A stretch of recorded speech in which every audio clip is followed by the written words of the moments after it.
ایک نوجوان تھا جس کا ابا اسے کہا کرتا تھا کہ پتر تو بدتمیز ہے، تو بد اخلاق ہے، تو اپنے آپ کو ٹھیک کر لے۔ کہنے لگا ابا جی مجھے پتہ نہیں چلتا، میں بعد میں سوری کر لیتا ہوں، معذرت کر لیتا ہوں۔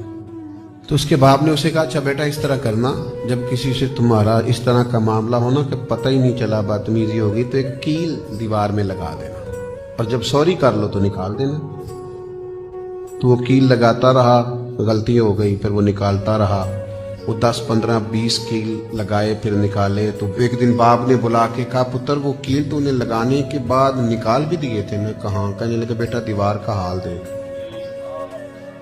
اس کے حسن میں کتنی دراڑیں پڑ گئی، اس کی معنویت کتنی خراب ہو گئی، اس کا ٹائل اور اس کا رنگ روغن کتنا تباہ ہو گیا۔ تو نے لگا کے کیل نکال بھی دیا لیکن پھر بھی کتنی تباہی ہوئی ہے۔ سن پھر بد اخلاقی کرنے کے بعد معذرت کر بھی لیں، پھر بھی جس کے ساتھ کی ہوتی ہے اس کے روح پہ بڑی تباہی اترتی ہے۔